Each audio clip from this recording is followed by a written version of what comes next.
Assalamualaikum warahmatullahi wabarakatuh. Salam sejahtera untuk kita semua. Salam sehat petani seluruh Indonesia.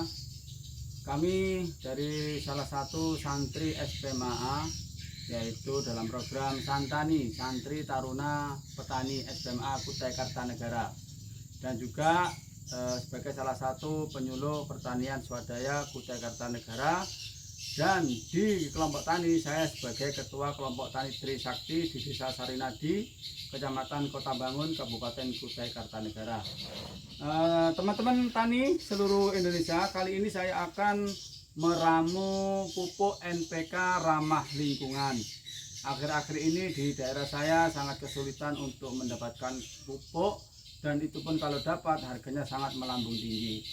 Nah, di sini bahan baku yang saya jadikan NPK ramah lingkungan, bahan baku utama adalah pertama yaitu kuating, ya. Ini kuating.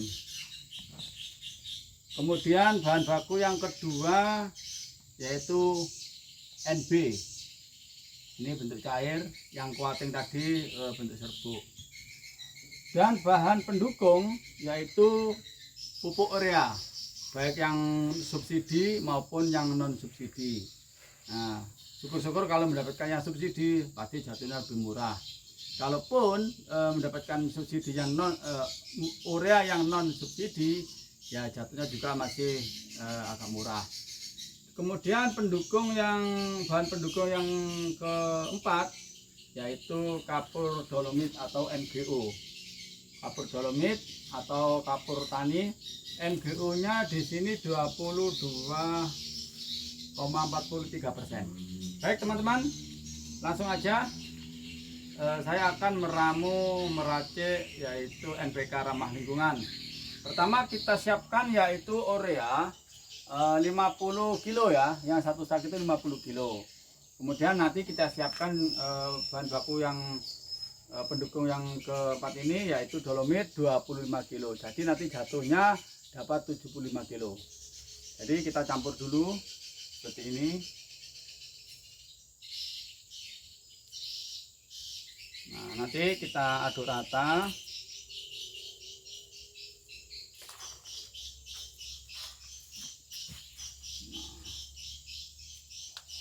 Ini ada 100 ml. Kita singkirkan. Kemudian, nah teman-teman, ini tadi kan merah, setelah dikasih NB 100 ml sesuai dengan takaran yaitu 50 urea, 50 kg urea, terus NB nya 100 ml. Ini sudah mulai berubah, aduk sampai rata ya. Nanoteknologi umumnya dideskripsikan sebagai sains yang berhubungan dengan kontrol materi pada skala atom dan molekul. Kemudian kita masukin yaitu kapur dolomit atau MGO.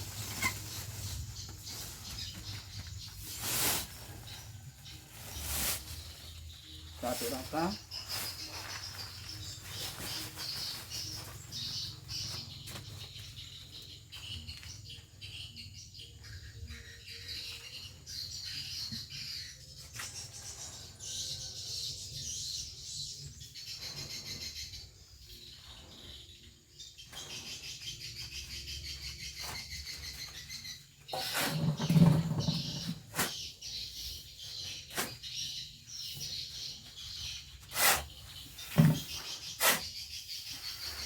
Aduk dulu.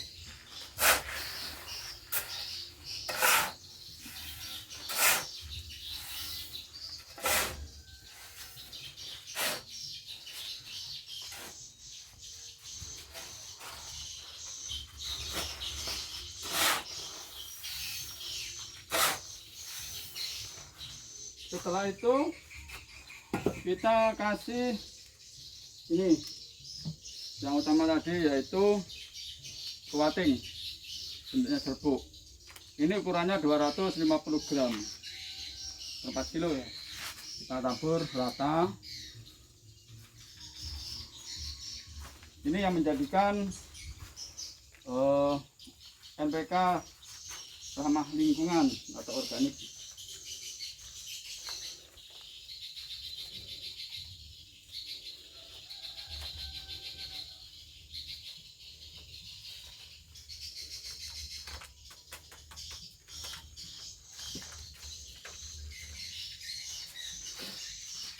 Setelah itu kita aduk sampai rata, betul-betul rata antara MGO sama urea tadi.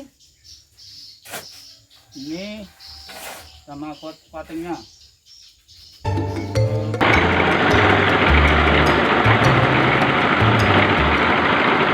Nanoteknologi umumnya dideskripsikan sebagai sains yang berhubungan dengan kontrol materi pada skala atom dan molekul. Kata nano berasal dari bahasa Yunani yang berarti kerdil. Ukuran 1 nanometer adalah 1/1000 meter, yang sekitar 100.000 kali lebih kecil dari lebar rambut manusia. Membuat hal-hal baru pada skala yang sangat kecil, ini disebut nanoteknologi.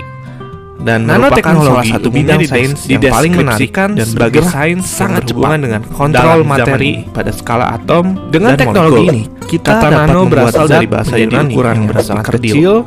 Ukuran dan karena itu pula adalah sifat dan fungsi zat tersebut bisa diubah sesuai dengan yang kita inginkan. Lebih kecil dari di Indonesia, nanoteknologi masih terasa asing. Membuat hal-hal baru beberapa bahan nano terjadi secara alami.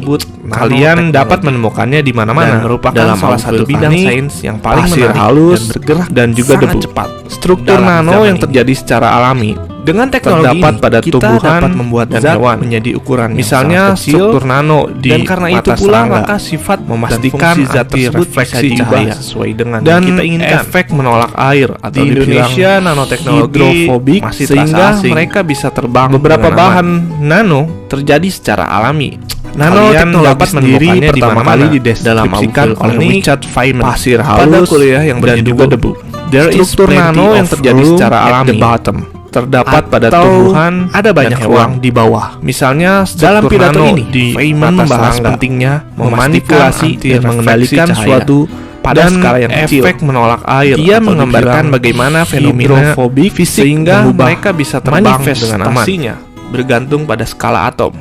Nanoteknologi sendiri pertama kali dideskripsikan oleh Richard Feynman pada kuliah yang bernanoteknologi. Sebenarnya istilah nanoteknologi digunakan pertama kali oleh para ilmuwan Jepang. Ruang di bawah. Norio dalam pidato ini, Feynman dalam makalah pentingnya memanipulasi tentang mengendalikan suatu teknologi pada skala yang kecil, objek dan fitur menggambarkan bagaimana fenomena nanometer fisik mengubah manifestasinya bergantung pada skala atom.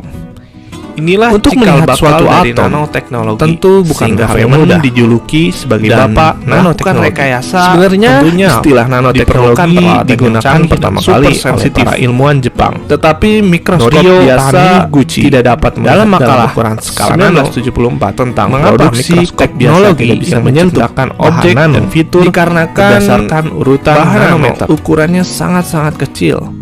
Sedangkan mikroskop biasa hanya bisa menangkap cahaya. Untuk melihat suatu atom yang gelombang tentu bukan hal yang mudah. 700 nanometer. Dan atau kita bisa bilang tentunya warna pelangi diperlukan peralatan yang canggih dan super sensitif. Tetapi mikroskop biasa tidak dapat melihat dalam ukuran mulai diterapkan di industri. Dan mengapa mikroskop biasa tidak bisa menyentuh bahan nano coating dikarenakan di mana bahan alat ukurannya sangat-sangat kecil air dan anti, sedangkan mikroskop ini sebuah bahan yang terobosan dari cahaya yang mempunyai panjang gelombang antara 500 air tidak bisa dapat menembus lapisan atau yang kita bisa bilang dengan bahan anti air dan anti debu dikarenakan bahan anti air dan anti debu memiliki bahan aplikasi yang sangat kecil bahan dan perpegangan mulai diterapkan di industri hingga molekul air tidak bisa seperti contoh dan menembus anti air di mana seperti halnya debu bisa juga buat tidak dapat masuk dan meresap ke ini sebuah bahan terobosan dari sebuah nanoteknologi. Gunanya rekayasa di mana atom air tidak bisa dapat menembus benda yang sangat kecil telah di coating dengan bahan anti air dan anti debu dikarenakan bahan anti air dan anti debu. Itulah memiliki atom-atom yang sangat kecil, teknologi yang merekayasa sangat tambahan atau molekul dengan skala yang sangat kecil dan 10 pangkat menembus 9 bahan tersebutnya. Dengan teknologi ini banyak kemajuan seperti di bidang komputer, olahraga, tekstil, dan lain-lain. Sehingga semoga inilah gunanya rekayasa nanoteknologi kalian menciptakan suatu benda yang sangat kecil. Terima kasih. Jangan lupa like and subscribe. Thank you. Itulah sedikit tentang nanoteknologi. Teknologi yang merekayasa tentang bahan atau molekul dengan skala yang sangat kecil, bayangkan 10 pangkat min 9. Tentunya dengan teknologi ini banyak kemajuan seperti di bidang komputer, olahraga, tekstil, dan lain-lain. Dan semoga video singkat ini dapat menambah pengetahuan kalian tentang nanoteknologi. Oke? Terima kasih. Jangan lupa like and subscribe. Thank you.